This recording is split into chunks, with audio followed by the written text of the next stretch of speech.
نظر کے لیے ضروری ہے کہ غیر محرم عورتوں کے سامنے جھک جائے، اور جن چیزوں کے چھپانے اور پردے میں رکھنے کا حکم ہے اس کو جھانکنے سے پرہیز کیا جائے۔ آنکھ کے بھی فرائض ہیں، جیسے زبان کے فرائض ہیں، کان کے بھی فرائض ہیں۔ تو آنکھ کا ایک فریضہ یہ ہے کہ نظر کے لیے ضروری ہے کہ غیر محرم عورتوں کے سامنے جھک جائے، اور جن چیزوں کے چھپانے اور پردے میں رکھنے کا حکم ہے ان کو جھانکنے سے پرہیز کرے۔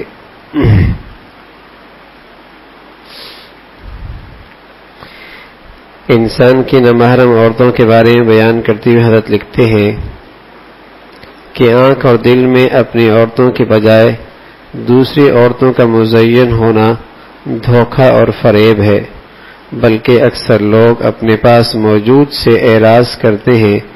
جبکہ یہ موجود ان کی مرغوب اور پسندیدہ عورتوں سے افضل اور بہتر ہوتی ہے۔ امام ابن مفلح رحمۃ اللہ علیہ نے اپنی کتاب میں لکھا کہ عقل مند کو چاہیے کہ نظر کو آزاد چھوڑنے سے بچے، اس لیے کہ آنکھ ایسی انسان کو دیکھتی ہے جس پر اس کو شرعاً قدرت نہیں، اور ایسے انسان کو چھوڑ کر جس پر اس کو شرعاً قدرت ہے وہ اس کو حسین منظر، لطیف کلام، موافق دوست، اچھے ذوق اور انسیت والا سمجھتا ہے، اور اس کے ساتھ ہی بیوی پہ ترجیح دیتا ہے جو اس کے لیے حلال، طیب، لطیف، عذر خیر خواہی کرنے والی ساتھی ہے۔ اور یہ سارا کچھ شیطان کی تلبیس اور تزیین سے ہوتا ہے تاکہ اللہ تعالیٰ اس کو رسوا کرے، انسان کو اپنی تلبیس اور تزیین سے حلال طاہر سے پھیر کر حرام خبیث کی طرف لے جائے، یا یہ کہ وہ حلال جو اس کے پاس موجود ہے اس کو اس سے متنفر کر کے اس کو حرام کو پسندیدہ بنا دے جو اس کے لیے حرام ہے۔ آج معاشرے میں حالانکہ شادی سے پہلے بھی مناسبت پیدا کی جاتی ہے، اور شادی سے پہلے بھی نہ جانے کتنے تعلقات کب تک رہتے ہیں، لیکن پھر بھی شادیاں کامیاب نہیں، اور اس کی بڑی وجہ یہی بات ہے کہ جب نظریں آزاد ہوتی ہیں اور آزاد میل جول ہوتا ہے تو یہ شخص شیطان کا شکاری ہو جاتا ہے، اور شیطان حلال سے اسے متنفر کر دیتا ہے اور حرام بڑا مزین کر کے کہ اس کا مزاج کتنا اچھا ہے، اس کی زبان کتنی میٹھی ہے، اور اس کے انداز کتنے اچھے ہیں، کتنی سمجھدار ہے، کتنی عقل مند ہے، نہ جانے وہ کس انداز سے وہ حرام اس کے سامنے پیش کرتا ہے، اور نتیجہ یہ ہوتا ہے کہ یہ حلال سے دور ہونے لگتا ہے اور حرام کے قریب ہونے لگتا ہے۔ وہ ساری مناسبتیں، سارے تعلقات جو پہلے تھے، ہاں ساری، اس کے باوجود بھی شادی ہوئی، حالانکہ پہلے ماں باپ طے کر لیا کرتے تھے، اولادیں فرما بردار ہوا کرتی تھیں، اطاعت کر لیا کرتی تھیں، اور ساری زندگی گھر بن جایا کرتا تھا، اور گھر نبھ جایا کرتا تھا، لیکن اب سب کچھ مناسبت، سب کچھ پیدا کرنے کے بعد بھی گھر نہیں بنتے، اس لیے کہ آنکھیں آزاد ہیں، اور جب آنکھیں آزاد ہوتی ہیں تو شیطان کا یہ شخص شکاری ہو جاتا ہے کہ حرام اسے بڑا خوبصورت مزین کر کے پیش کرتا ہے، اور حلال اس کے اندر اسے عیب دکھاتا ہے اور اس سے دور ہونے لگتا ہے۔ اسی وجہ سے بھی انسانی نفس معروف کی طرف مائل نہیں ہوتا، غیر معروف کا مطالبہ کرتا ہے، اور نئی چیز میں ایسی خصوصیات اور فضائل دکھلاتا ہے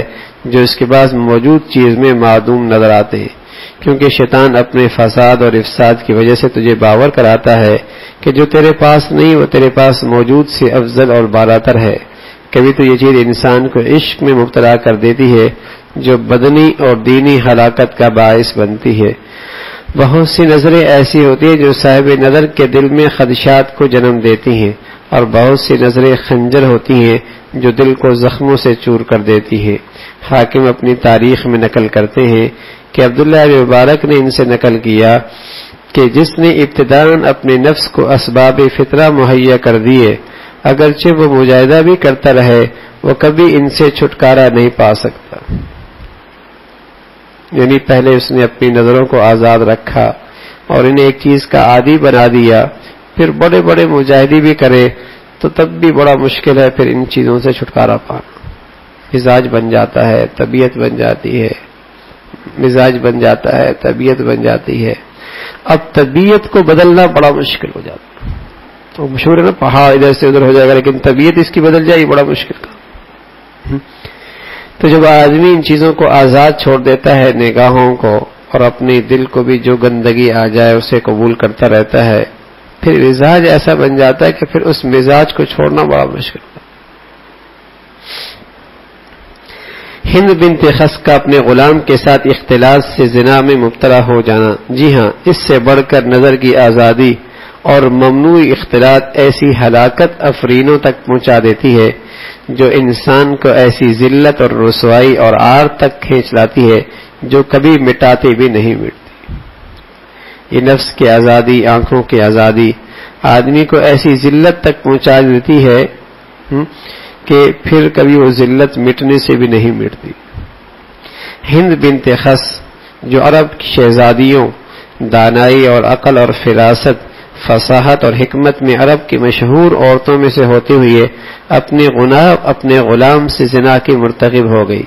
کسی نے پوچھا، تم اپنی قوم کی سردار ہو کر بھی اپنے غلام سے زنا کا ارتکاب کر گئی، اور تم نے کسی آزاد انسان سے ایسا اختلاط کیوں نہ کر لیا؟ تو جو اس کا باعث بنا، اس نے جواب دیا، قرب الوسادہ و طول السواد، قرب الوسادہ و طول السواد، تکیے کی سی قربت اور اختلاط کا دوام اس گناہ کا سبب بنا۔ یعنی اس کا میرے قریب رہنا اور مسلسل اختلاط کی زندگی نے مجھے اس فتنے میں مبتلا کر دیا۔ قرب الوسادہ و طول السواد، اس کا میرا قریب رہنا، مسلسل جیسے تکیہ قریب رہتا ہے ایسا قریب رہنا، اور اختلاط، ملنا جلنا عام رہا، گپ شپ عام رہی، جس کی وجہ سے میں اس گندگی میں مبتلا ہوں۔ اس کا مطلب یہ ہے کہ زنا، اور وہ بھی غلام سے، اس کا سبب دو چیزیں، ایک تو میل جول کی کثرت، اور دوسرا جائے نو خواب کا قریب ہونا، خوابگاہ کا قریب ہونا، اور دوسرا تنہائی میں طویل مجالست اور سرگوشیاں۔ یہ دونوں باتیں ایسی ہیں جنہوں نے تدریجاً غلام کے دل میں اس کا ڈر اور رعب اور سرداری اور شرافت کو نکال پھینکا، حتیٰ کہ وہ زنا جیسے قابل ملامت فعل میں آلودہ ہو گئی۔ اس نے اس کی حکمت یہی بتائی۔ سوال یہ ہے کہ اس نے اپنی عقل، اپنی فہم، اپنی فطانت، اپنی ذکاوت سے کیوں کام نہ لیا؟ باوجود اس فعل کو قابل عار اور قباحت، بدنامی سمجھتے بھی اس کو کیوں کرنا قبول کر لیا؟ اور اس وجہ سے ہوا کہ قرب اور اختلاط اور کلام بڑھ گیا۔ اللہ تعالیٰ عافیت پہ رکھے، عقلوں پہ پردے پڑ جاتے، سمجھ بوجھ پہ عقل پردے پڑ جاتے، ٹھیک ہے نا؟ پھر سب چیزیں ختم ہو جاتی، فساد کیا، بلاغت کیا، عقل کیا، دانش کا، روشنی کیا، سب ختم ہو جاتی۔ یہ ایسی چیز ہے جب کثرت اختلاط ہوتا ہے اور کثرت سے خلوت اور تنہائیوں میں گفتگو اور گپ شپ چلتی ہے، پھر آدمی ان گندگیوں میں مبتلا ہو۔ اہل عرب نے اس فعل کو آزاد ہو کر غلام سے زنا کو بہت برا خیال کیا۔ اس کی وجہ یہ ہے کہ اہل عرب میں آزاد عورتیں اپنے آپ کو زنا سے بچا کر رکھتی تھیں۔ اس کی دلیل یہ ہے، یعنی جاہلیت کے اندر بھی آزاد عورتیں اس گندگی کا ارتکاب نہیں کرتی تھیں۔ اسلام سے پہلے بھی زمانے جاہلیت کے اندر بھی آزاد عورتیں اس عمل سے آر کھاتی تھیں۔ اس کی دلیل یہ ہے کہ جب نبی علیہ الصلوۃ والسلام نے عرب عورتوں سے بیعت لیتی ہوئے آیت بیعت کی تلاوت فرمائی اور آپ اس جگہ پہنچے ولا یزنین، کہ مسلمان عورتیں زنا نہ کریں گی، تو ہندا حضرت سفیان رضی اللہ تعالیٰ عنہ کی بیوی حضرت معاویہ رضی اللہ تعالیٰ عنہ کی والدہ نے تعجب سے عرض کیا، یا رسول اللہ، کیا آزاد عورتیں بھی زنا کرتی؟ سبحان اللہ۔ جب مکہ کی یہ عورتیں آپ علیہ الصلوۃ والسلام کے پاس آئیں اور اسلام پر بیعت کر رہی اور اسلام قبول کر رہی، تو وہاں آپ نے ان سے بہت سارے عہد لیے، ان میں ایک یہ بھی تھا کہ زنا نہ کرنا۔ تو یہ ہندا جو مسلمان نہیں تھی، حیرت سے کہنے لگی، کیا آزاد عورتیں بھی زنا کرتی؟ یعنی مسلمان چھوڑیے، کافر ہے، کہہ رہے کہ آزاد عورت بھی زنا کرتی ہے، یعنی ان کے یہاں اتنا عار تھا زنا. اور پھر غلام سے ٹھیک ہے. لیکن میرے عزیزو عقلوں پہ پردے آ جاتے ہیں، عقل مسخ ہو جاتی ہے، عقل مسخ ہو جاتی ہے. ہم تو زنا جاہلیت سے بھی، ہم تو زنا زمانہ جاہلیت میں اس سے شرماتی تھی، جبکہ اب تو اسلام آ چکا ہے. خاتون کہنے لگی. اس روایت کو سعید ابن منصور ابن سعد نے الشبعی سے مرسل روایت کیا، جس کو علامہ ابن حجر نے بھی نقل کیا. اہل عرب میں ہند کے اپنے غلام سے زنا کو قابل نکیر اس لیے سمجھا کہ غلام بازاروں میں بکتا، اس سے خدمت لی جاتی اور اس کی توہین کی جاتی، یعنی آل کے ملازم سے زیادہ اس کی ذلت تھی معاشرے میں. اس لیے کہ آج کا ملازم تو نہیں بکتا نا، غلام تو بکتا بکاتا آتا ہے، اور وہ ایسی خدمت کرتا ہے جس کی بس اوقات آزاد آدمی تصور بھی نہیں کر سکتا. لیکن سارے یہ آر کے سارے یہ نقشے تھے اس پر، لیکن اختلاط اور خلوت کے کلام اس نے سارے پردے ہٹا دیے. اور اس گناہ کی طرف جرت کر بیٹھا اور جرت کر بیٹھی.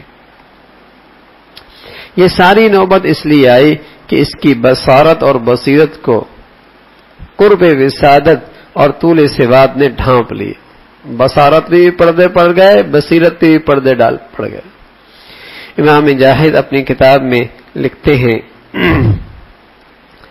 کہ اس کا سبب جو انسان کو فساد کی طرف دائی ہے وہ انسان پر مسلسل نظریں گاڑنا، کہ جس کی طبیعت میں کچھ قابلیت اور رغبت اور اس جیسے انسان کے سامنے کچھ حرکت اور کشش ہو. طویل قرابت اور کثرت رویت، یہ دونوں چیزیں اصل مصیبت ہیں. جب بنت خس سے پوچھا گیا تو نے اپنی غلام سے زنا کیوں کر لیا، آزاد سے کیوں نہ کروا لیا، اس کا دائی کیا ہوا؟ اس نے جواب دیا قرب وساد و طول سواد نے ایسا کرنے پہ مجبور کر دیا. فرماتے ہیں اول اس انسان کا حسن جس کا تم کو پہچان نہیں، یعنی تمہارے اور اس کے درمیان کوئی تعلق اور واسطہ نہیں، تمہیں کچھ نقصان نہیں پہنچا سکتا. جس پر تمہاری نظر ہی نہیں پڑ رہی تو اس کا حسن تمہیں نقصان نہیں پہنچا سکتا. کیونکہ جب تم نے اس کو دیکھا جیسے تمہاری طبیعت ٹوٹنے لگی، لیکن تمہیں معلوم ہے تم نے اس کو کسی واسطہ خط قاصد وغیرہ سے رابطہ نہیں کر سکتے، تو ایسا ہی ہے جیسے تم نے خواب دیکھا یا جیسے کسی چیز کی تمنا کی. جب اس کا تصور ختم ہو گیا تمہارا جی اپنی جگہ لوٹ آیا. اس کے نہ پانے سے سوائے اتنے غم کے نہیں ہوگا جتنا خواب میں دیکھی ہوئی چیز کے نہ پانے سے ہوتا ہے، یا اس چیز کے نہ پانے سے ہوتا ہے جس کی تمنا تم کر چکو، بخلاف اس عورت کے جس کا لینا بالکل قریب ہو. کیونکہ یہاں فتنہ قوی ہے اور شیطان غلبہ جلدی پا جاتا ہے. عاقل وہی ہے جو فتنے کے اسباب سے دور بھاگے، اللہ رب العزت سے عافیت اور سلامتی کا طالب ہو. کہنے والے عقل مند نے کیا خوب کہا ہے، سلمہ اور اس کی سہیلی سے سلامتی کا یہی راستہ ہے کہ اس کی وادی سے کسی حال میں نہ گزرو. یعنی کسی فتنے سے بچنے کا راستہ یہی ہے کہ دور سے بھاگو. ان نشانات سے بھی بچو، ان علامات سے بھی بچو جو تمہیں فتنے کی طرف متوجہ کر سکتے ہیں، تب تو بچ جاؤ گے. ورنہ کوئی کہے کہ نظروں کو آزاد کر دے، دل کو آزاد کر دے، اب میں گندگی سے پہنچ جاؤں گا، پھر بچنا بڑا مشکل ہو جاتا. پھر بہت ساری چیزیں آدمی کے قابو میں نہیں رہتی. حضرت حذیفہ رضی اللہ عنہ فرماتے ہیں نبی علیہ الصلوۃ والسلام کا ارشاد ہے، نظر شیطان کے تیروں میں سے ایک تیر ہے، جس نے خوف الہی کی وجہ سے غیر محرم کو دیکھنے سے پرہیز کیا، اللہ تعالیٰ اس کو ایسا ایمان عطا فرمائیں گے جس کی حلاوت اور لذت وہ اپنے دل میں محسوس کرے گا. حضرت حذیفہ رضی اللہ عنہ فرماتے ہیں رسول اللہ صلی اللہ علیہ وسلم نے فرمایا، نظر شیطان کے تیروں میں سے ایک تیر ہے جس نے اللہ کے خوف کی وجہ سے غیر محرم کو دیکھنے سے پرہیز کیا، اللہ تعالیٰ اس کو ایسا ایمان عطا فرمائیں گے جس کی حلاوت اور لذت وہ اپنے دل میں محسوس کرے گا. اپنے ظاہر مشکل بھی ہے، دل پہ چوٹ بھی لگتی ہے، لیکن اس مجاہدے سے ایک نور پھوٹے گا. اس مجاہدے پر اللہ کی رحمت متوجہ ہوگی جس سے ایمان کی حلاوت اسے محسوس ہونے لگی.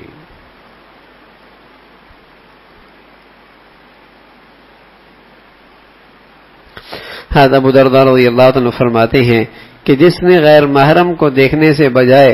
نظر نیچی کر لی، اللہ تعالیٰ اس کو اس کی پسندیدہ حور عین سے بیا دیں گے، اور جو کسی کے گھر میں جھانکتا ہے اللہ تعالیٰ اس کو قیامت کے دن اندھا کر کے اٹھائیں گے۔ حضرت ابو درداء رضی اللہ تعالیٰ فرماتے ہیں جس نے غیر محرم کو دیکھنے کے بجائے نظر نیچے کر لی، اللہ تعالیٰ اس کو اس کی پسندیدہ حور عین سے بیا دیں گے، اور جو کسی کے گھر میں جھانکتا ہے اللہ تعالیٰ اس کو قیامت کے دن اندھا کر کے اٹھائیں گے۔ حضرت ابو طائی نے ایک آدمی سے کہا جب وہ کسی کو گہری نظر سے دیکھ رہا تھا، ارے اپنی نظریں پھیر لو، مجھے یہ بات پہنچی ہے کہ انسان سے اس کی فضول نظر کے بارے میں سوال کیا جائے گا جس طرح کہ اس سے اس کی فضول عمل کے بارے میں پوچھا جائے گا، اور کہا جاتا ہے تمہیں پہلی نظر کا اختیار معافی ہے لیکن دوسری نظر کی معافی نہیں، یعنی جو نظر اچانک پڑ جائے وہ نظر بد تو معاف ہے، لیکن جس نظر میں جان بوجھ کر تسلسل ہو بندے سے اس کا مواخذہ کیا جائے گا۔ حضرت عبداللہ ابن مسعود رضی اللہ تعالیٰ کی روایت یوں ہے، النظر سهم من سهام ابلیس مسمومة فمن تركها من خوف اللہ اثابه اللہ ایمانا یجد حلاوته فی قلبی۔ اللہ رب العزت میں اس کی توفیق نصیب فرما دے۔ اصل میں یہ وبا بہت عام ہے، یہ وبا بہت عام ہے، جب تک کہ ہر وقت اس کے اوپر آنے والے نتائج بد کا تصور استحضار نہ رہے، اس سے وبا سے بچنا آسان نہیں ہے۔ بھی یہ گناہ بے لذت، کچھ کر بھی نہیں سکتے ہاں، لیکن نقصان بہت ہے، نقصان بہت ہے، ٹھیک ہے نا۔ حلال زندگی وہ خراب ہو جاتی ہے، حلال زندگی اب تک شروع نہیں ہوئی، ازواجی زندگی کا آغاز نہیں ہوا، لیکن آدمی ازواجی زندگی سے پہلے بھی حلال زندگی کے جو مزے اور نعمتیں ہیں اس زندگی میں محروم ہو جاتا، یعنی آج اس نے گناہ کی لذت لی، نہ جانے اس کی وجہ سے کتنی نعمتوں سے محروم ہو گیا اور کتنی زندگی کی لذتوں سے خود محروم ہو گیا، اس لیے کہ ہر حرام کوئی نہ کوئی اسی حلال لذت سے محروم کر دیتا ہے، کسی حلال نعمت سے محروم کر دیتا ہے۔ پھر عزت گئی، ذلت آئی، رسوائی آئی، ایمان گیا، اللہ کی نظروں سے گرا، مخلوق کی نظروں میں ذلیل اور رسوا ہوا۔ تو ان اسباب سے بچنا چاہیے جو اسباب اس فتنے کی طرف لے کے جائیں، اور وہ کیا کہ اپنے دل کو ہر قسم کے غیر محرم سے صاف رکھے اور اپنی نظروں کی حفاظت کرے۔ اللہ ہمت بھی نصیب فرمائے، توفیق بھی نصیب فرمائے، اور ہم سب کی مدد اور نصرت بھی فرمائے۔ اللہم لک الحمد کلو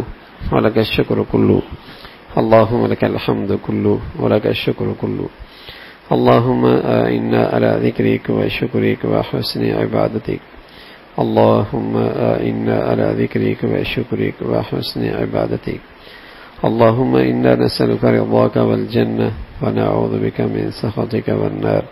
اللہم انا نسألک رضاک والجنہ ونعوذ بک من سخطک والنار،